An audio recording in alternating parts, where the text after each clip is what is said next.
Mr. Prime Minister, knowing the daunting political and security challenges you face daily, not to mention the unusual and severe weather conditions in Jerusalem and throughout the country, I want to thank you for taking the time. I know it cannot be easy for you, but I want you to know how much we appreciate your making this time to be with us this morning in San Diego. And I want to also thank you for the graciousness with which you have received me personally. It is an honor to have you address this convention of Reformed Jewish leaders from across North America, representing, as you know, the largest stream of North American Jewry. Here's the key. Our love for the state of Israel is deep and pervasive.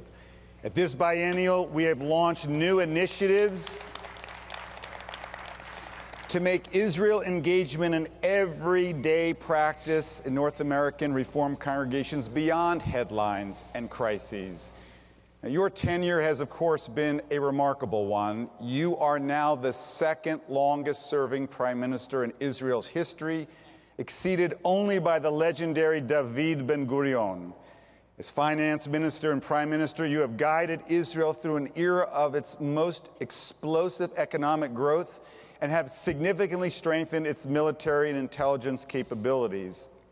We know that we have had and continue to have respectful differences on some issues, some core issues regarding the peace process, including settlement expansion, and on the need to do even more for minorities in Israel.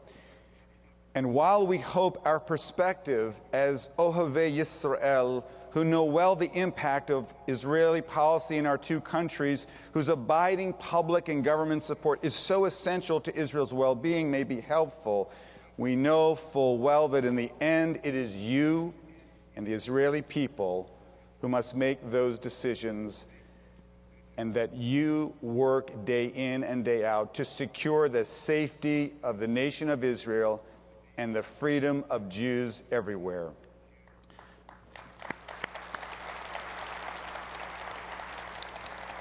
We want to thank you for the support that your government has given the Reform movement and our partners to change the way that Jews of all streams can pray and celebrate at the Kotel. To us, it is a symbol of the day when non-Orthodox streams will stand equal with the Orthodox rabbinate and community in the eyes of the state. It is a symbol as well of your efforts and ours to resist the attempts of those who would turn back the equality advances of women in Israel. Before all those assembled here, I want to acknowledge your personal role in achieving at the Kotel what, when fulfilled, will be a historic transformation. We know that we have a distance to go to reach agreement with all parties. We hope that there will be a positive resolution to some of the issues remaining that could still derail our hopes, but we are encouraged that such remarkable progress is taking place. My friends, rabbis, and lay leaders of Reformed Jewish congregations from across North America, I proudly present to you Bibi Netanyahu, the Prime Minister of the State of Israel.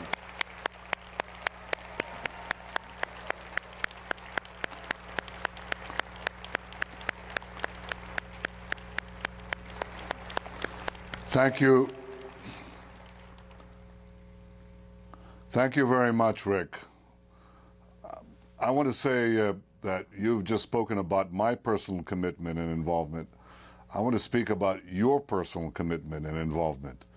It is as deep as you described it for all of you. I know it. I've encountered it. I embrace it.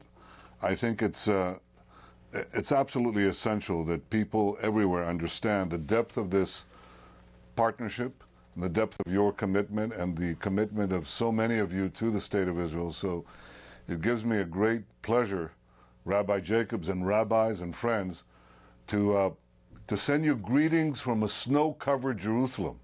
Now, I think you're in San Diego, so I think you're in warmer climates.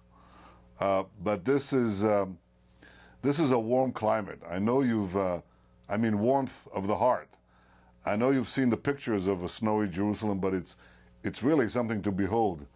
And I I really would like to commend you for being with us in all seasons of the year. I'm proud to be the first sitting Prime Minister to address the URJ Biennial. I'm glad to have this opportunity to thank all of you for all your efforts to strengthen the Jewish state and to strengthen the relationship between Israel and the United States of America and the state of Canada. Thank you for all of that.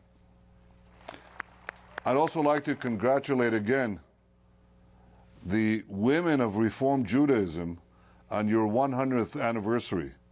And I wish to send the retiring Union College president, Rabbi David Ellenson, all the best.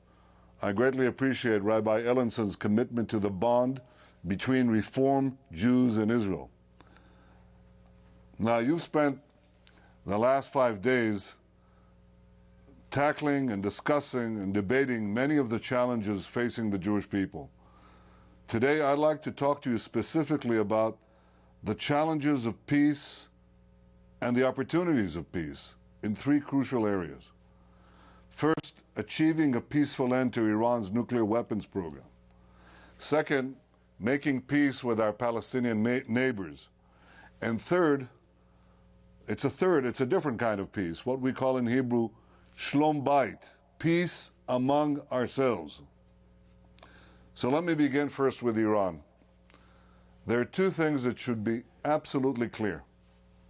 First, Iran unquestionably is aggressively pursuing a nuclear weapons capability. That's why a country awash in oil and gas has invested $40 billion directly in its nuclear program. And that's why Iran has been willing to absorb another $100 billion indirectly in lost revenues from the sanctions. So altogether, about $140 billion, some say as much as $170 billion that Iran has been willing to invest, not for a peaceful nuclear program. This is why Iran's leaders insist on domestic uranium enrichment. Domestic uranium enrichment is unnecessary for civilian nuclear energy, but that's what they insist on. That's why Iran is building a heavy water reactor in Arak.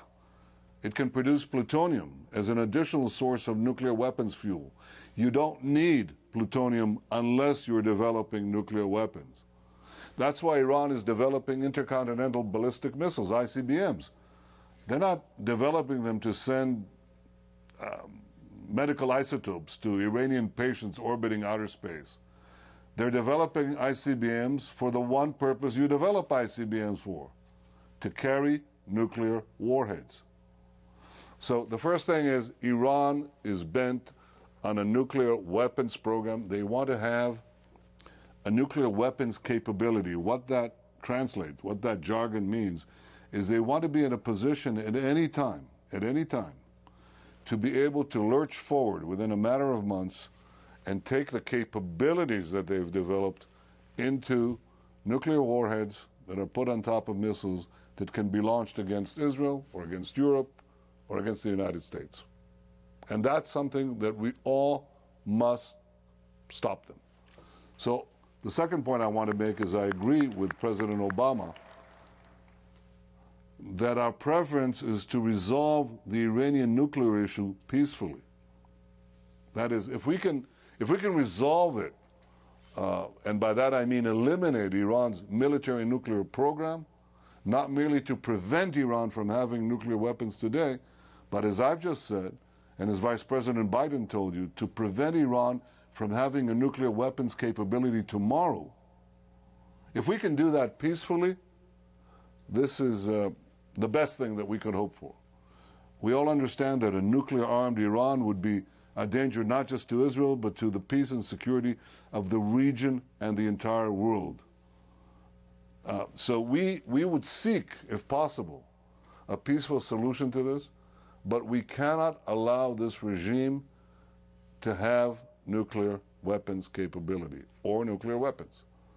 We shouldn't have any illusions about the Iranian regime, even when they put up some charming frontmen. We saw the regime's true face 4 years ago when it locked up the winners of Iran's last election. They fudged the numbers, stole millions of votes. And the leader who won is still under house arrest.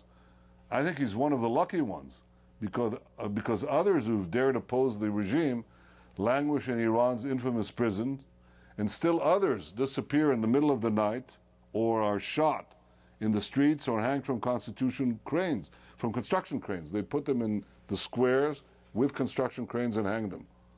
Since President Rouhani took office in August, Iran reportedly has executed more than 300 people. Now, the Iranian regime's behavior toward the rest of the world mirrors their behavior towards their own less people, and it's no less dangerous. In the last 3 years, Iran has engaged in terrorism in 25 countries on 5 continents. That continues today, after Rouhani's elections, right as we speak. Iran destabilizes countries throughout the Middle East. The only place that they're not destabilizing a regime is in Syria, where Iran seeks to stabilize Assad's grip on power by directly participating in the mass murder of Syrian civilians. Iran arms Hezbollah, Hamas, Islamic Jihad with tens of thousands of rockets aimed at Israeli civilians. It calls for Israel's annihilation. The regime's hostility is on display for all to see. And I think that it's important to say this because there's a tendency right now in the world to treat Iran as though it's another country. It's become part and parcel of the community of nations. No, it hasn't. It smiles. It gives PowerPoint presentations in English. It talks the talk, but it walks the walk of death every day. Every day. So let's mount the same day that negotiations resume with the United States, Iran's supreme leader addressed tens of thousands of the regime supporters crying, "Death to America." And of course, many of them chimed in with "Death to America" and "Death to Israel." And their representative in the United Nations said the other day, there isn't a country called Israel. We cannot let the world's most dangerous regime get its hands on the world's most dangerous weapons. If this can be done peacefully, again I say this, there's only one way to achieve that goal of a peaceful resolution, and that's by keeping up the pressure on Iran. Because the Iranian regime is not suddenly going to change course as an expression of goodwill. That's not going to happen. They will agree to peacefully dismantle the military nuclear infrastructure only if they're compelled to do so. And therefore the sanctions must be maintained and increased until Iran takes a step required by the UN Security Council. By the way, these are not my terms. These are Security Council terms that have been put forward by the P5+1, the leading powers of the world, for Iran in the United Nations just a few years ago, and consistently have been repeated since then. These are Security Council resolutions in effect. Here's what they say. Iran must cease all uranium enrichment. Iran must eliminate its enriched uranium stockpiles. Iran must dismantle its nuclear enrichment infrastructure by closing its underground nuclear facilities and getting rid of its centrifuges. Iran must dismantle its heavy water reactor that will allow plutonium production. In short, Iran's quest for the ability to make nuclear weapons must come to an end. Period. I believe that pressure, including a credible military threat, is what brought Iran to the negotiating table, and I believe that prematurely easing that pressure makes the peaceful resolution of the Iranian nuclear issue less likely, not more likely. So for the sake of the diplomatic solution we all hope to reach, we must keep the pressure on Iran. That's my first message to you, and it's an important one, and I think it should be shared across the board for everyone's sake. Because if Iran goes nuclear, then other states here will go nuclear. We'll be in jeopardy, but so will the rest of the world.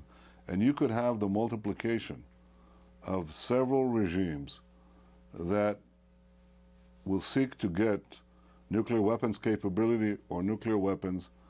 You don't want a nuclear tinderbox in the Middle East. That's not a good idea. for ensuring a peaceful future for any of us or for the world. And aside from anything else, we know that both America and Israel will be subjected to challenges that we have not faced in our histories. So Iran can be stopped, must be stopped, and the effort to stop it must first go through the peaceful effort of extending and increasing, as necessary, the pressures, the economic pressures on Iran. Now, the second point that I wish to make to you today concerns the negotiations with the Palestinians. And let me again say very clearly, unequivocally, that achieving peace is a strategic goal of the State of Israel and of my government.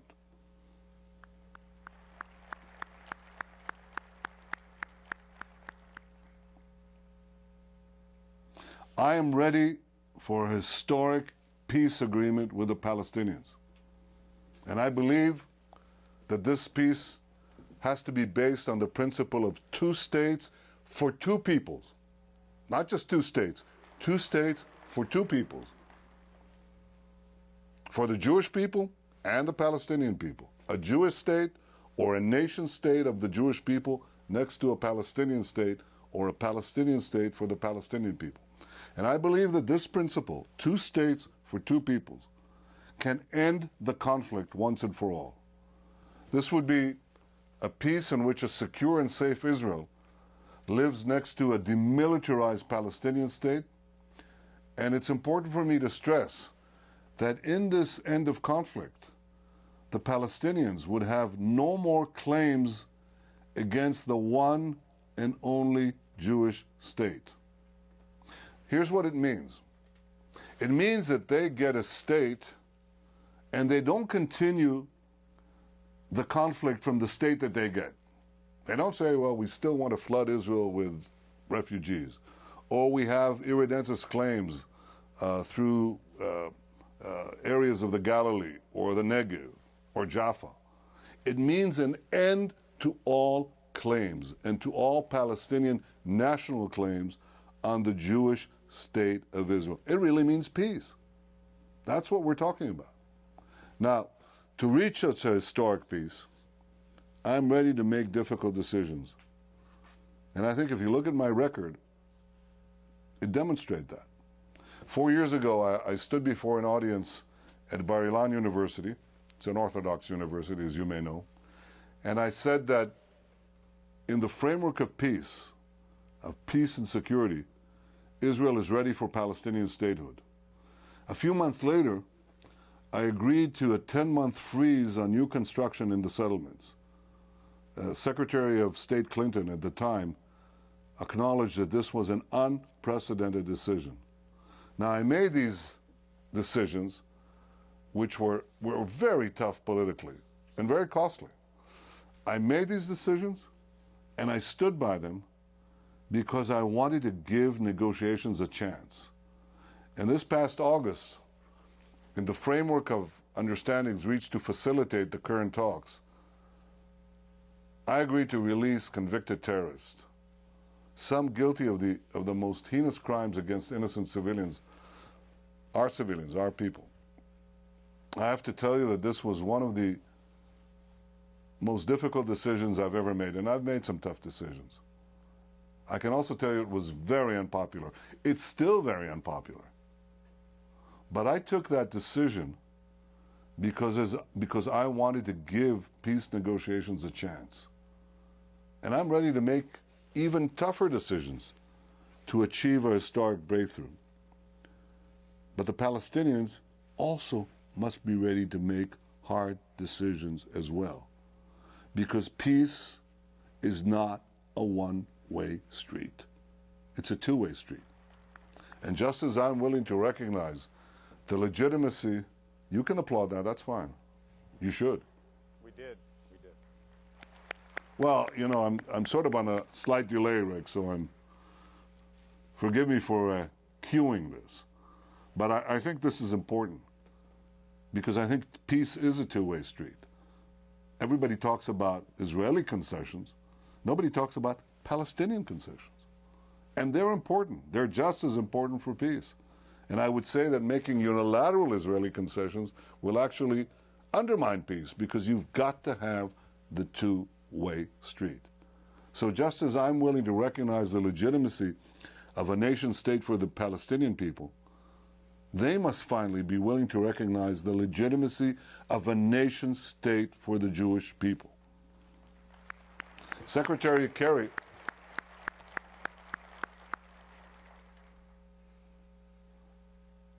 I stand on this point because this is what this conflict is about. You know, we had 50 years, well, 46 years between 1921 and 1967, when we had raging attacks on the Jewish community before the state was established and after the state was established. There wasn't a single settlement, there wasn't territories. It was the opposition to the very existence of a Jewish state. And then we went out of Gaza, gave up everything, tore up the settlements, made people at least temporarily refugees in their own state. Horrible things. We did it. Very, very difficult things to do. From a humanitarian point of view, hard, very hard. But we were willing to do it. We did it. And they kept firing on us, rockets from Gaza. And when you asked them, I said, well, why are you doing this? Is it to liberate the West Bank? They said, yeah, sure, that too, but it's to liberate Jaffa, Beersheba, Ashkelon, they call it Majda. That's the bad guys, the guys who use terror. So we turn to the other guys, the guys who don't use terror, and I'm glad they don't. And I say, well, how about you? Assuming you got what you wanted in the West Bank, would you recognize the Jewish state? They don't answer. They said, well, we'll recognize the state of Israel. I said, I didn't ask you that. I said, would you recognize the legitimacy of a state for the Jewish people? Because that's what you asked me to do for the Palestinian people. And they don't answer that. And the reason they don't answer that is because they haven't given the Bir Zeit speech. They haven't confronted their people 80 years, 90 years after the conflict began and said, it's going to be over. We live side by side in two nation states with two peoples, and we're not going to try to push or dissolve the state of Israel or flood it with refugees. It's over. It's over. So I think this is the core of the conflict. I know it's the core of the conflict.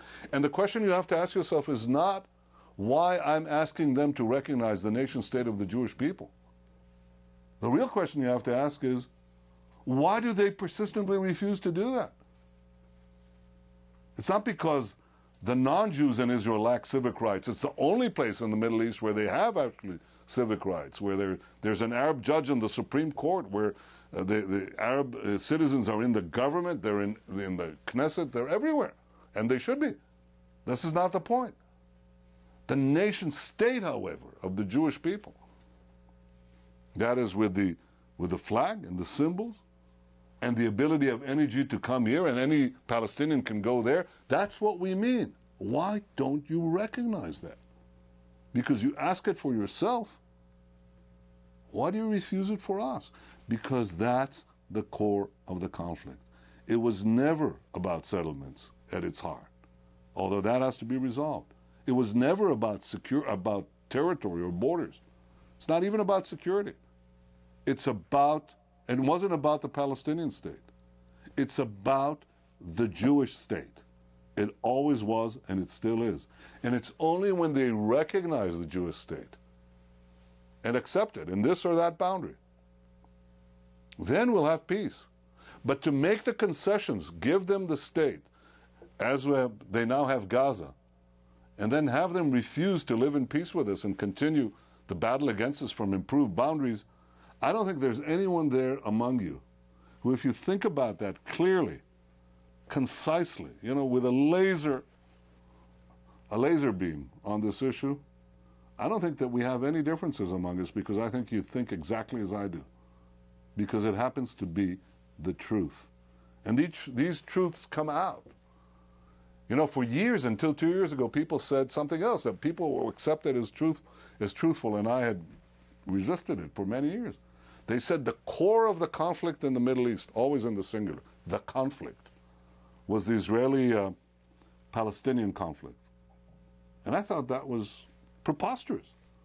I mean, you can now see how preposterous it is. What does the implosion of Libya have to do with the Palestinian conflict? What is happening in Tunisia or in Egypt or in Syria have to do with the Palestinian conflict? What is happening in Yemen? What is happening in Iraq? And the answer, it's got nothing to do with it. The Palestinian-Israeli conflict is important to resolve for us. The question of territory settlements are important to resolve for us, but this is not the central engine of the Middle Eastern conflict, yet people, until recently, repeated this again and again and again. It's just been debunked by reality. Well, here's another point that people have to understand. It's not about the settlements. There are no more settlements in Gaza. And they're not fighting to, quote, liberate the West Bank. They're fighting to liberate Tel Aviv from Tel Aviv. They're fighting for Jaffa. This was and remains the conflict. So the first thing we have to do is get them to accept the Jewish state. The second point, and Secretary Kerry, the second point which Secretary Kerry, John, who I talk to, I was going to say every day, but I'll amend that to every few hours. He's incredible. He just goes on and on. I mean, he's great. The second point is that he has said and I've said is that an agreement must address Israel's legitimate security concerns. In the Middle East, the only peace that will endure is a peace we can defend. Not only because of what I've just said, that there has to be an acceptance of the state of Israel, but you don't know whether it will percolate down after decades of incitement against us in Palestinian schools and their textbooks and the mosques and in their life. And it's not symmetrical. We don't indoctrinate our people that way. We don't have state-controlled media. State-controlled media, what an idea. We don't strike that. We don't have that. Okay? But that's what they teach in suicide kindergarten camps. So you can't rely that on the possibility that an agreement that we make with the Palestinian leadership will hold. We cannot be sure about it. But for it to hold, we must be able to protect the peace and ensure the security, because otherwise it'll unravel.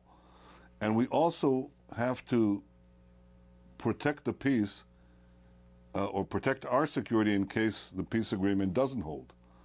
Both for the peace to hold and both to protect ourselves if it unravels, we need very, very strong security arrangements on the ground. Now, again, I repeat, I'm prepared to make a historic compromise for peace, but I will never gamble with the future of the Jewish state. That's something I will never do.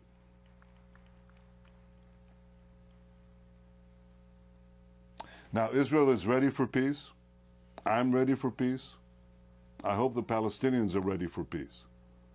And these are the twin foundations of peace: mutual national recognition and very, very sound security arrangements where Israel can defend itself by itself against any threats.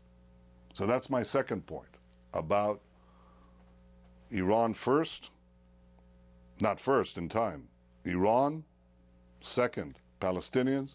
We can work that simultaneously. I'm not linking one to the other, but we do have two great missions here.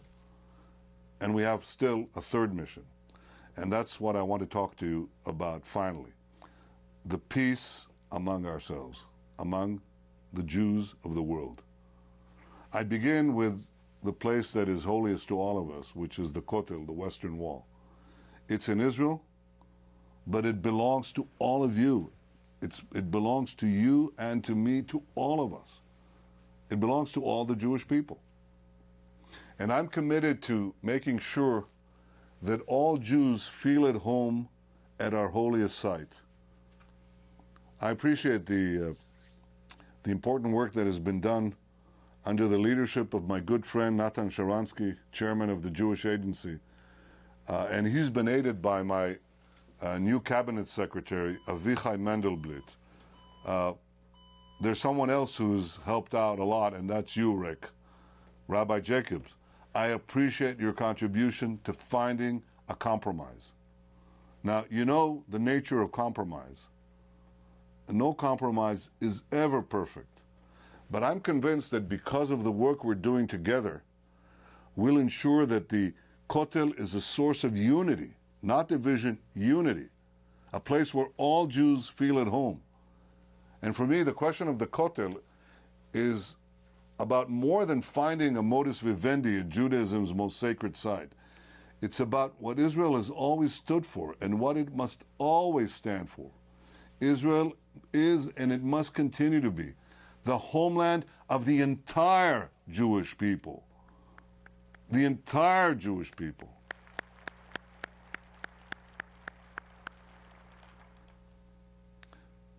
That's the place where all Jews, including Reform Jews, experience nothing less than audacious hospitality. Rick, do you get that phrase? Audacious hospitality.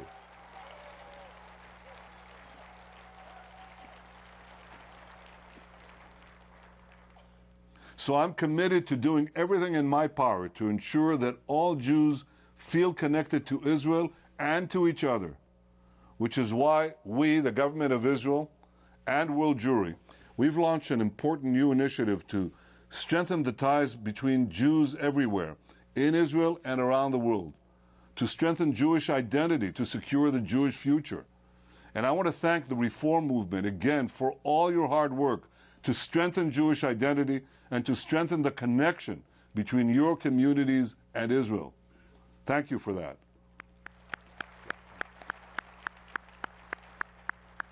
And thank you, too, for Nifty's terrific programs. What a name, Nifty. Nifty's terrific programs in North America and here in Israel. Friends, this is what we seek. A peaceful end to the Iranian nuclear program, a secure and enduring peace with the Palestinians, and peace among ourselves. I'm working to achieve these goals, and you are my partner, my partners, our partners in this effort. This is not something we do by ourselves for you. This is something we do together for both of us, for all of us. Thank you again for your strong support for Israel. And thank you for working with me to secure the future of the Jewish people and the one and only Jewish state. Thank you and good luck. Be'atzlacha. Toda, toda.